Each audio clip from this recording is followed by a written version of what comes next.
Welcome back students. So last lecture में हमने पढ़ा था रिफ्लेक्शन ऑफ लाइट, ठीक है। तो इस लेक्चर में हम क्या पढ़ेंगे? अब इस लेक्चर में हम देखेंगे स्फेरिकल लेंस। जैसे हमने रिफ्लेक्शन ऑफ लाइट में हमने देखे थे, हमने पढ़े थे स्फेरिकल मिरर्स। तो यहाँ पे हमारे पास है स्फेरिकल लेंसेज। अब स्फेरिकल लेंसेज क्या होते हैं? लेंस आप लोगों ने देखे भी होंगे, जैसे आप लोग यूज करते हो लेंसेज। इसमें ये जो हम स्पेक्स वगैरह में यूज करते हैं, लेंस यूज होता है। इसमें भी होता है क्या actually, it's a transparent medium होता है हमारे पास। जैसे अभी आप देख रहे हो मुझे स्पेक्स लगी हुई है, तो ये जो है that is a transparent light जो है इसमें से क्या हो रही है, पास हो रही है। एक लेंस जो है that is a transparent glass, ठीक है, ग्लास का बना होता है, ट्रांसपेरेंट होता है and bonded bye at least one spherical surface, जिसमें एक एटलीस्ट स्फेरिकल सरफेस, जरूरी नहीं हो दोनों साइड स्फेरिकल हो। मोस्ट ऑफ द टाइम हम देखते हैं दो स्फेरिकल सरफेसेस दिखते हैं, उसको बोलते हैं बाई कन्वेक्स या बाई कनकेव लेंस बोलते हैं उसको, ठीक है। तो यहाँ पे हमारे पास एक जो है वो होनी चाहिए, स्फेरिकल एक सरफेस होनी चाहिए, that is called as lens. क्या है lens? A lens is a transparent medium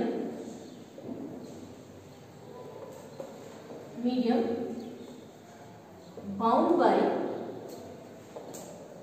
at least one spherical surface, ठीक है।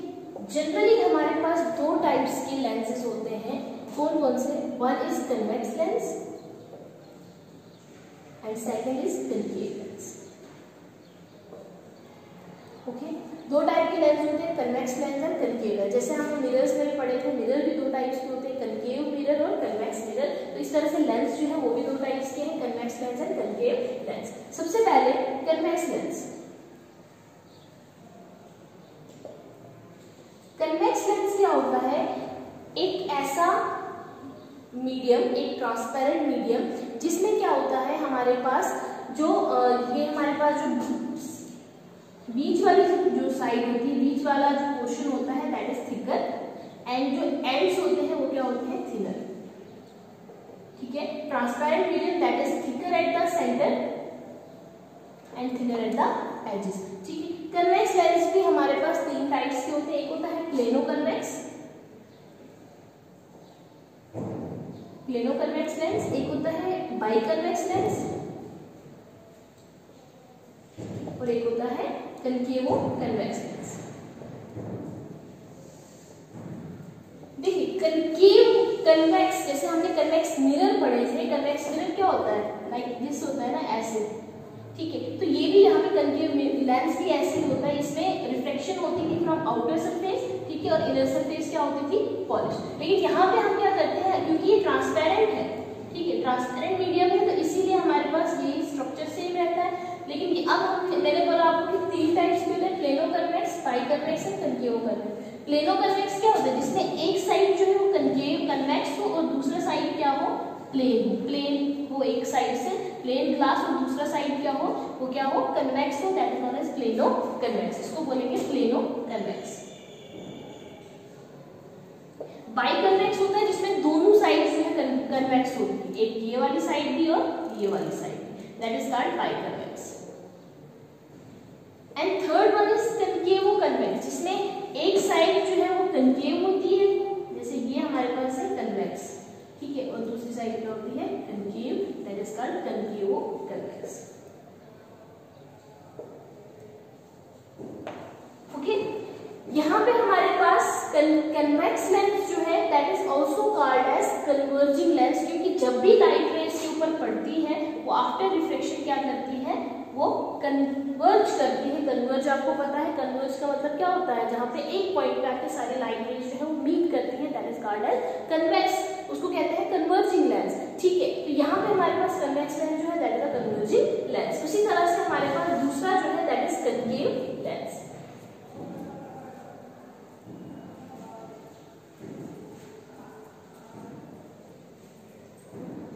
कनकेव लेंस क्या होता है? कनकेव मिरर आपने पढ़े हुए हैं। कनकेव मिरर क्या होता है, जिसमें it is also a transparent medium, जिसमें क्या होता है, बीच वाली साइड, बीच में जो पोर्शन होता है, the middle portion is thinner and the edges जो है वो क्या होती है, थिकर। ठीक है, यहाँ पे हमारे पास ये भी इसी तरह से 3 टाइप्स का होता है। एक होता है प्लेनो कनकेव, एक होता है बाइकनकेव और एक होता है कनकेवो कन्वेक्स। ओके, प्लेनो कनकेव में यही बात आ रही है कि एक साइड जो है वो कनकेव होती है और दूसरी साइड क्या होती है, प्लेन होती है, that is called plano concave. इसी तरह से बाइकनकेव, दोनों साइड्स जो है वो कनकेव होती है, दैट इज कॉल्ड बाइकनकेव। और थर्ड वन जो है दैट इज कनकेवो कन्वेक्स, जिसमें एक साइड कन्वेक्स होती है, ठीक है, और दूसरी साइड क्या होती है, कनकेव होती है, that is called concavo convex. Okay, after that ये जो हमारे पास स्फेरिकल लेंसेज में जो ये कनकेव लेंस होता है, ये क्या होता है, that is a diverging lens. Diverging lens क्यों होता है, क्योंकि जब भी लाइट रे इसके ऊपर फॉल करती है, ये हमारे पास लेंस है, जब भी लाइट रे इसके ऊपर फॉल करती है, आफ्टर रिफ्लेक्शन क्या होती है, दैट ये एक दूसरे से अपार्ट चले जाते हैं, दूर दूर चले जाते हैं, that is why it is known as diverging lens. Okay, तो ये हो गया हमारे पास स्फेरिकल लेंसेज। इसमें हमारे पास कुछ टर्म्स आते हैं स्फेरिकल लेंसेज के एसोसिएटेड में, हमारे पास कुछ टर्म्स आते हैं, जैसे हमने मिरर के एसोसिएटेड में टर्म्स पढ़ी थी, इस तरह से स्फेरिकल लेंसेज के एसोसिएटेड में हम टर्म्स पढ़ेंगे। और वो टर्म्स कौन कौन सी होती हैं, सबसे पहला है हमारे पास that is centre of curvature. देखिए आपके पास जो ये लेंस है वो किससे बनता है, कैसे बनता है, वो 2 स्फेरिकल हॉलो ग्लास से बनता है। जैसे आपके पास एक मैं ये लेती हूँ ग्लास, दूसरा ये ग्लास लेती हूँ, ठीक है, आधा इसका एक पार्ट और इसका एक पार्ट मिलके क्या बनाता है, हमारे पास एक लेंस बनाता है। जैसे ये वाला पोर्शन है, ठीक है, इस पोर्शन को अगर मैं कट करूंगी यहाँ से इस वाले पोर्शन को और यहाँ से इस वाले पोर्शन को, तो ये मिलके क्या बनाएंगे, मेरे पास कन्वेक्स लेंस बनाएंगे। इसी तरह से अगर आप कनकेव बोलते हो, इसमें भी ऐसे होता है, ये वाला पोर्शन और ये वाला पोर्शन कट होके क्या बनाता है आपके पास, कन्वेक्स कनकेव लेंस बनाता है। ठीक है, तो इसी से एसोसिएटेड कुछ टर्म्स है जो हमें पढ़नी है। सबसे पहला मैंने बोला सेंटर ऑफ कर्वेचर, क्योंकि ये 2 होलोस्फेयर से बना होता है, 2 होलोस्फेयर ऑफ ग्लास से बना होता है, तो इसीलिए हमारे पास इसमें क्या होते हैं, 2 सेंटर ऑफ कर्वेचर्स होते हैं। सबसे पहले ये वाला जो है दैट इज C1 और ये वाला जो है that is C2। So what is center of curvature? Center of curvature is the center of holosphere of glass of which lens is a part. Center of holosphere of glass. ठीक है, यहाँ पे हमारे पास जो है 2 सेंटर ऑफ कर्वेचर्स है, C1 and C2, क्योंकि 2 spherical glasses हैं तो इसलिए हमारे पास 2 सेंटर ऑफ कर्वेचर्स भी है, C1 एंड C2। दूसरा आता है रेडियस ऑफ कर्वेचर। अब देखिए आप रेडियस ऑफ कर्वेचर में हम क्या करेंगे, रेडियस ऑफ कर्वेचर क्योंकि हमारे पास सेंटर ऑफ कर्वेचर 2 है तो ऑब्वियसली इसके रेडियस ऑफ कर्वेचर भी कितने होंगे, 2 होंगे। रेडियस ऑफ कर्वेचर क्या हो गया, radius of hollow sphere of glass.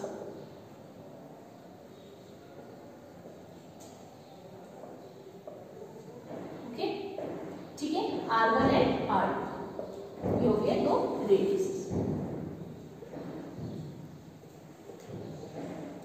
R1 and R2। ठीक, उसके बाद आता है हमारे पास third is principal axis.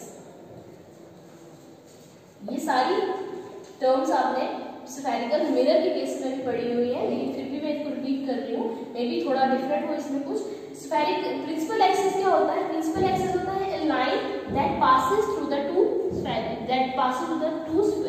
center of curvatures, that is called principal axis. This is principal axis. ठीक है, a line passing through the two centers of curvature is called principal axis. After that हमारे पास next जो term है that is principal focus. First principal focus and focal length. First principal focus and focal length. First principal focus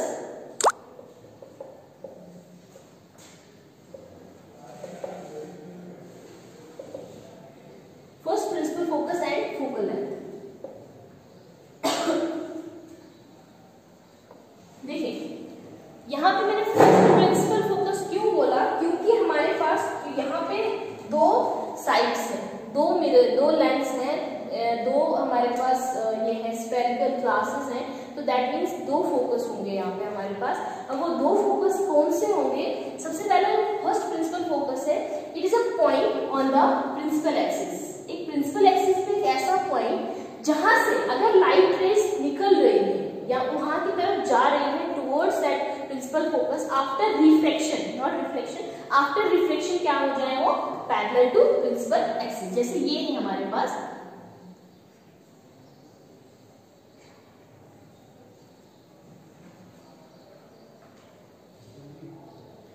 ठीक है, ये मेरे पास एक मान लो एक पॉइंट है F1 फर्स्ट प्रिंसिपल फोकस।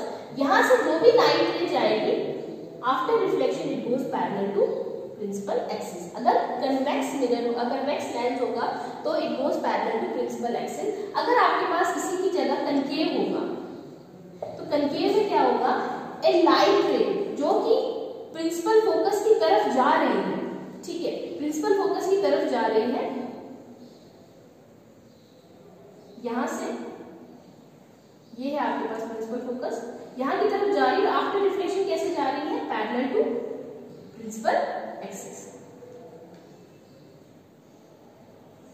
इसको क्या बोलेंगे, that is called as first principal axis. And the length, sorry इससे पहले मैंने आपको बताना था optical centre. What is optical centre? जैसे हमने पोल पढ़ा था ना वहां पे पीछे स्फेरिकल मिरर्स के केस में, यहाँ पे ऑप्टिकल सेंटर होता है। ऑप्टिकल सेंटर क्या होता है? Optical centre is the centre of this lens. इस लेंस का जो सेंटर, जो बीच में इसको टोटली दो इक्वल पार्ट्स में कट करता है, that is called optical centre. तो जो डिस्टेंस होगा ऑप्टिकल सेंटर, इसको O से रिप्रेजेंट करते हैं। ऑप्टिकल सेंटर और F1 के बीच का जो डिस्टेंस होगा that will be known as F, small f1, that is focal length. इसी तरह से हमारे पास यहाँ पे भी कन्वेक्स के कनकेव के केस में भी जो ये डिस्टेंस होगा ऑप्टिकल सेंटर से फोकस तक, that will be considered as F1।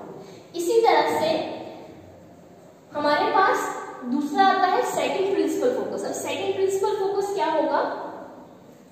Second principal focus होगा एक ऐसा पॉइंट प्रिंसिपल एक्सिस पे जहां पे rays of light after reflection, अगर पैरेलल होगी प्रिंसिपल एक्सिस के, आफ्टर रिफ्लेक्शन क्या करेंगी, मीट करेंगी या appears to meet, that is called as second principal focus. ये आ गया आपके पास F2, ठीक है। तो दैट मींस हमारे पास इसमें दो फोकस होते हैं, F1 एंड F2, क्लियर।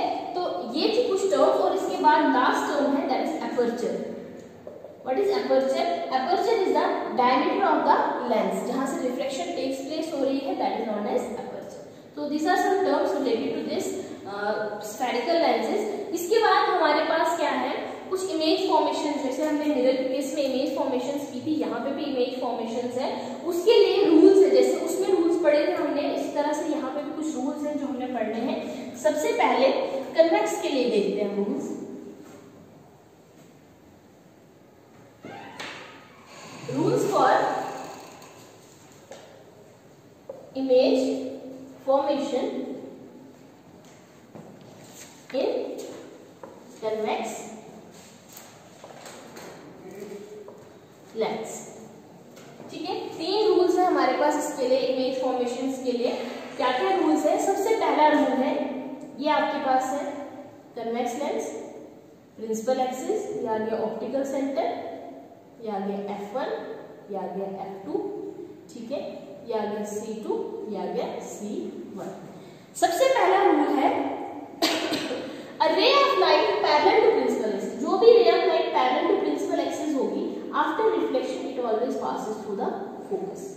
जो भी लाइट रे पैरेलल जाएगी, ये आपने याद रखना है। देखिए ऑब्जेक्ट जो है वो डिफरेंट डायरेक्शंस में लाइट रे एमिट करता है, तो जो भी लाइट रे प्रिंसिपल एक्सिस के पैरेलल जाएगी, आफ्टर रिफ्लेक्शन कहां से जाएगी, after reflection it passes through the focus, ठीक है। सेकंड केस, सेकंड क्या बताता है, सेकंड रूल क्या है?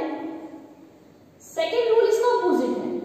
अभी हमारे पास पैरेलल थी लाइट रे, फोकस से पास हुई। दूसरा रूल है कि जो भी लाइट रे फोकस से पास होगी, जो भी लाइट रे फोकस से पास होगी, आफ्टर रिफ्लेक्शन कैसे जाएगी, parallel to principal axis.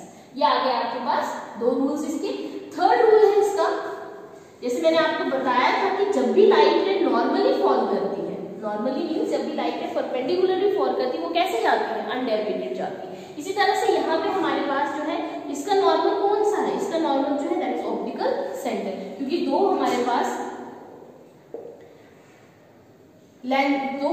Mirrors है तो इसका नॉर्मल जो है दैट इज दिस, ये इसका नॉर्मल आ जाएगा, ठीक है, ये इसका परपेंडिकुलर आ जाएगा। तो इसी तरह से जो भी लाइट रे ऑप्टिकल सेंटर से पास होगी आफ्टर रिफ्लेक्शन वो कैसे जाएगी, after reflection it goes undeviated, without any deviation जो है वो क्रॉस करेगी, मतलब किसी मतलब बिल्कुल भी वहां पे बेंडिंग नहीं होगी। जैसे यहाँ पे इन केसेस में बेंडिंग हो रही है ना, क्योंकि ट्रांसपेरेंट मीडियम एक मीडियम से दूसरे मीडियम में जाए तो बेंडिंग होगी, लेकिन यहाँ पे हमारे पास विदाउट एनी बेंडिंग जो है लाइट रे जो है वो पास हो रही है, लाइट रे जो है वो आगे जा रही है, ठीक है। तो these are some rules in the formation of image. Formation में जो हमारे पास रूल्स लगते हैं कन्वेक्स लेंस के केस में। अब हमने क्या करना है इसमें, इसके लिए अब हमने पढ़नी है इमेज फॉर्मेशन, क्या कैसे इमेज बनती है। जैसे मिरर्स के लिए हमने की थी इमेज फॉर्मेशन, इस तरह से हमने लेंस में भी हमने क्या पढ़ना है, इमेज फॉर्मेशंस पढ़नी है।